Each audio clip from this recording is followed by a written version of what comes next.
It's the World This Week, 7 days, 4 Paris-based correspondents, 1 hour. We're in the company of Eleanor Beardsley, Paris correspondent for National Public Radio. Welcome back. Thank you, Francois. Welcome back as well to Vivian Walt, contributor to Time magazine. Hello. Fresh off the plane, Franco-Syrian photojournalist Amr Abed Rabo. You have an exhibit of your photos in Doha. March 15. Photos you took in Aleppo. Exactly. Okay. And joining us as well, our Chief International Affairs Editor, Robert Parsons. The World This Week, where your reactions on Twitter and on the World This Week's Facebook page are always welcome. And they said a U.S. presidential race would be boring without Barack Obama. I wanted to congratulate the other candidates, okay? Now that I got that over with. You know, it's always tough, and then tomorrow, boom, boom. Vivian Walt, is that the Republican nominee? Very possibly. I think until now, everybody has not really taken him seriously, and I think this has been the problem. I mean, the Republicans have lost months, actually, while they kind of waited for him to just go away. Did you take him seriously? No, not really. I think it really took until Iowa to start doing the math and realizing that, yes, he could very well be the nominee, especially as there doesn't seem to be any real motivation for the bunch in the middle to go away very quickly. Each one of them has a motivation to stay in at least for another month or so, and they can start cancelling each other out. Trump is meanwhile gathering, a number of nominees to the convention as we go along. So certainly I think it's time to start thinking about what a general election campaign is going to look like with Trump as a possible nominee. Now, the field has thinned slightly since Tuesday, with New Jersey Governor Chris Christie, the former Hewlett-Packard CEO, Carly Fiorina out. But do you agree overall with what Vivian's saying? I do. And I also think he's just ripping the Republican Party wide open. I don't know if he's destroying it or not, but it's absolutely a fascinating show, and he has to be taken seriously right now.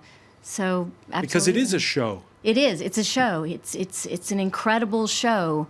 But there are people that I know in the U.S. who I consider very intelligent people, and they're absolutely for Trump. It's not a joke. It's not. It wasn't a protest Why are vote. they for Trump? They really think America needs to come back again, and he's the one that can bring America back. He's a successful businessman. Business, Francois, in America is, if you can make it as a businessman, that's the most respected, it's the pinnacle. So if, people say this country should be run like a business, a lot of people see that, and they think that Trump can do it. And what about Bloomberg?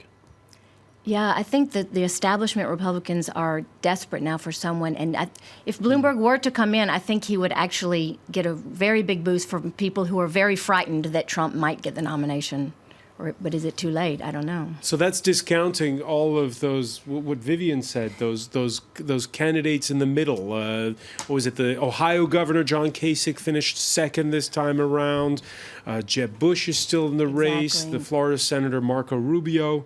Yes, and then Rubio had this, robot Rubio. He's out now, it seems. So, yeah, there's all these sort of medium people, little guys, they're canceling each other out, sort of, and they're just disappearing or they're going by the wayside. Robert Parsons, when you think back to the election you covered 8 years ago. Yeah, well, it looks like the establishment is in a panic this time, and that's the problem. I think they thought that Trump was going to go away and they wouldn't have to worry too much about it for too long. But now it's clear, especially with the figures that are coming in from South Carolina, where he seems to have a 20% lead at the moment, that he's not going to disappear. And they could find themselves getting to Super Tuesday, and the momentum will all be with Trump at the same time as the establishment figures, who appear to be headed by the most credible of them appears to be Robot Rubio. And do they really want to go with him? Can they? Do they have any choice? This is the thing. It looks like at the moment they don't. Yeah. Now, if he takes South Carolina, that's a very evangelical state, and Trump is not a believer.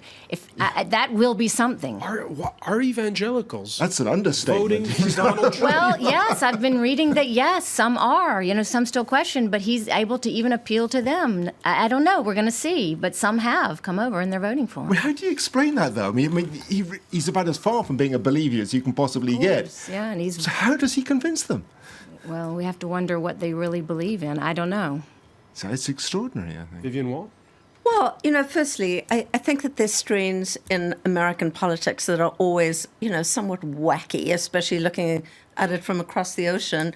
And there is a real kind of anti-establishment strain, a very, very strong one. There's a very strong feeling of simply not being wanted, not wanting to be manipulated, and feeling like these two huge party machines, and certainly Hillary represents a machine, is manipulative in many ways. And here comes this guy who is completely uncensored and unfiltered, exactly, unfiltered.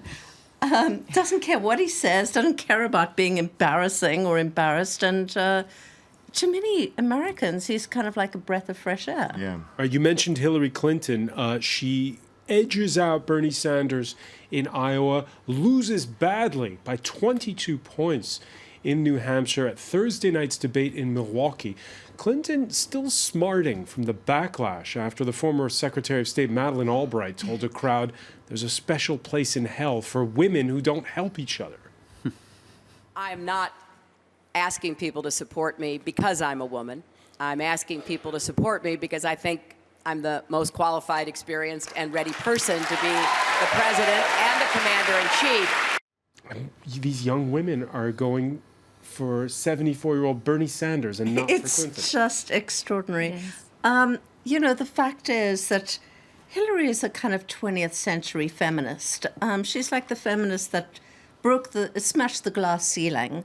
She's not a 21st century feminist, which is basically kind of be your own woman. And, you don't have to prove yourself as a woman. You are a woman.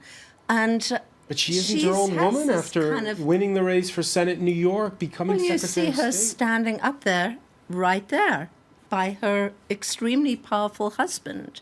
I mean, she is where she is, let's face it, because she was First Lady. Yeah. And she's no, part of the she is not her own woman. Yes, actually. and all these years later, the jokes still coming in about her husband. Yeah. She's got the experience, the endorsements, the ground game, the money. Cartoonist Rick McKee in the Augusta Chronicle, there she says, I said, I can't believe I'm having to fend off the advances of an elderly man. Your thought on that cartoon, Eleanor Beardsley? Yeah, it makes you kind of wince. You cringe for her. But, I think young women, 21st century women, they didn't grow up with discrimination. A 20-year-old woman didn't have to fight and claw her way through the inequalities like Hillary Clinton did and like these older feminists did. They don't even recognize that world. For them, they're as equal as any man. They do whatever they want, and they have everything open to them, so they don't see it that way. And I think when Gloria Steinem, what she said, well, they're just supporting Sanders because they want to meet young men on his campaign. I just thought, ouch. I mean, that was horrible. She retracted after. Yes, she did. But I think they've just grown up in another world, and they should appreciate, what Clinton and women of her age did, but they don't recognize that world. And I spoke with a woman who's in her 60s, in the 70s, actually, and she said, I support Clinton, I support Clinton, but I sent some money to Sanders. So he kind of sparks excitement. But women know, of course they like her, but she's not, she's the establishment for young women. She's been there too long. It's part of this old... It's too long. It's not about women. It's about the old people who don't go away, the Bushes, the Clintons, they're always there. And so I think it's some of that. I mean, just the image of the three Clintons standing on stage is just like, oh my God, this was 25 years ago. Exactly. I think that's what largely to do with that. Yeah.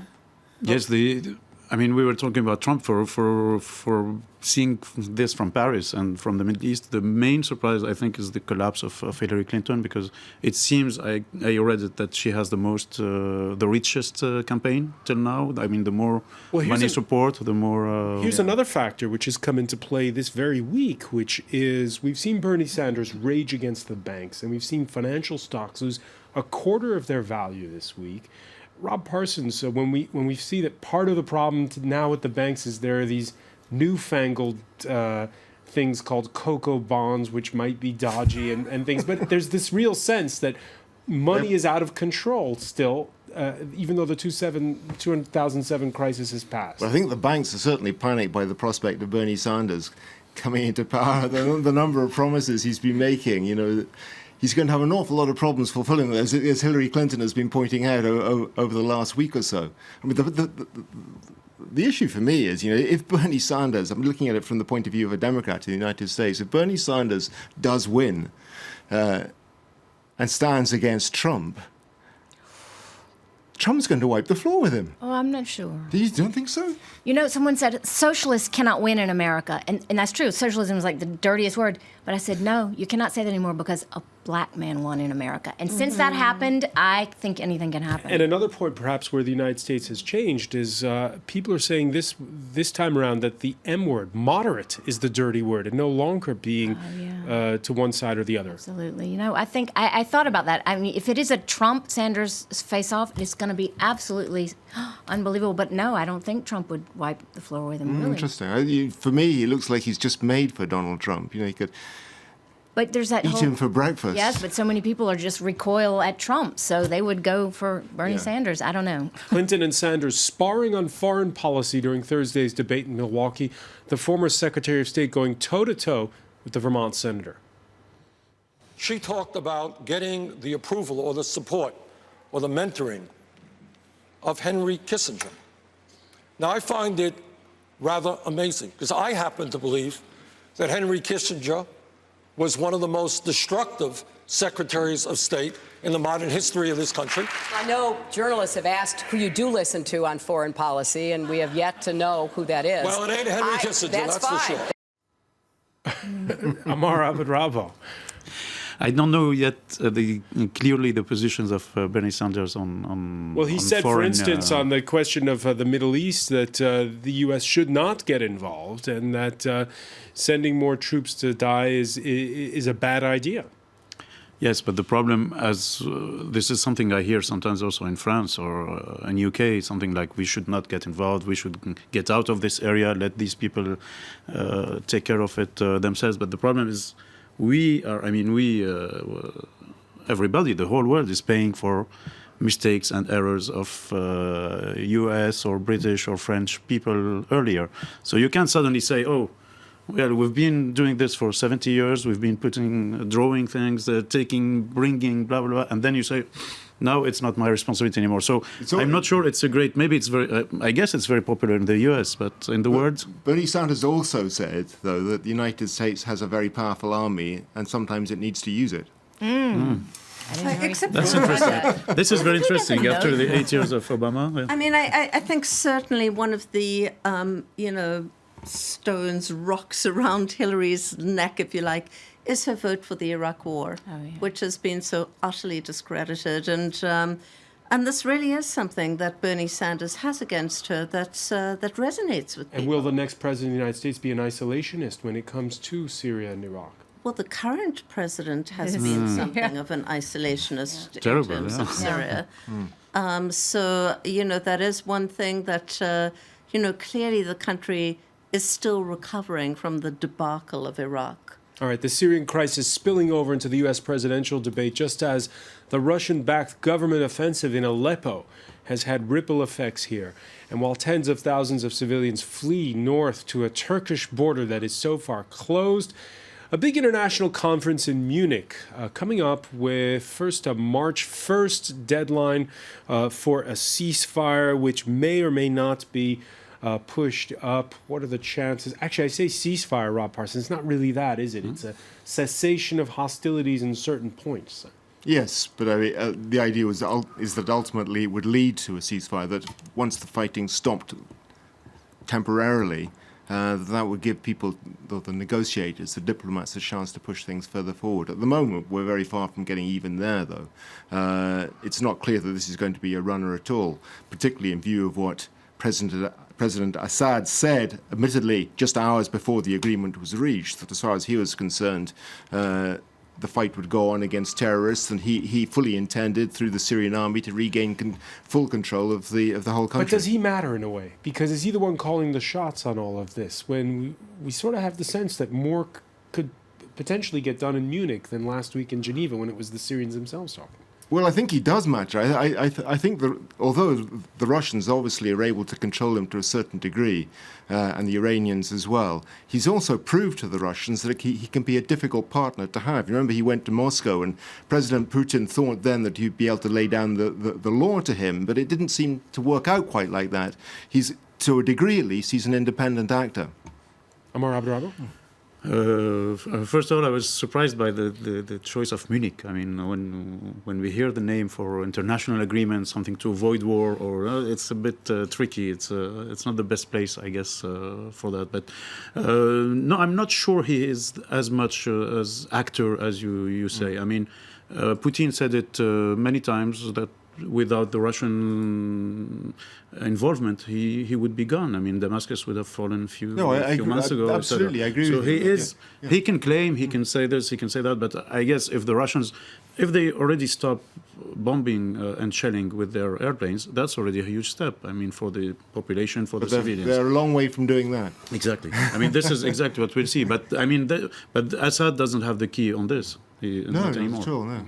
All right, the U.S. Defense Secretary, by the way, while this conference is going on, saying the UAE and Saudi Arabia are now to restart stalled air campaigns against Islamic State militants and will be sending special operations forces into Syria to assist local fighters. No date set, not clear how many special ops there are from the UAE and Saudi Arabia to go.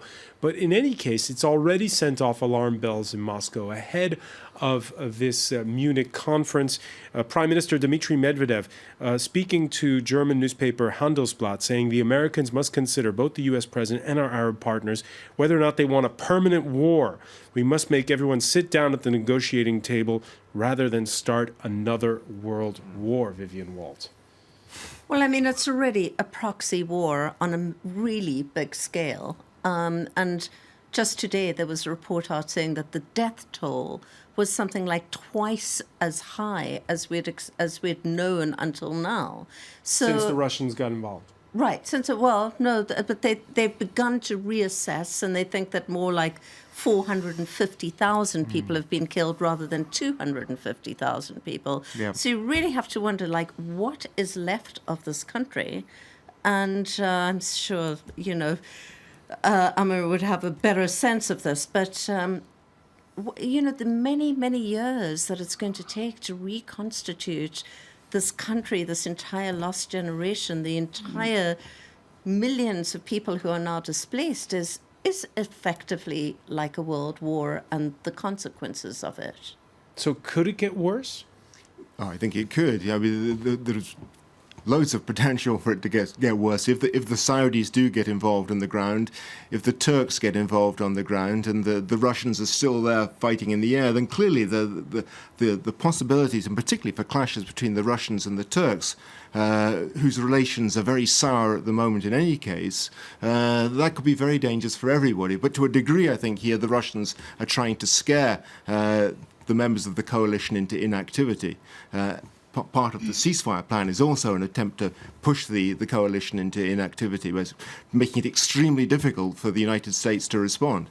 And is that working? It is. All right, we're going to pick up on those points when we come back. Stay with us. You're watching The World This Week.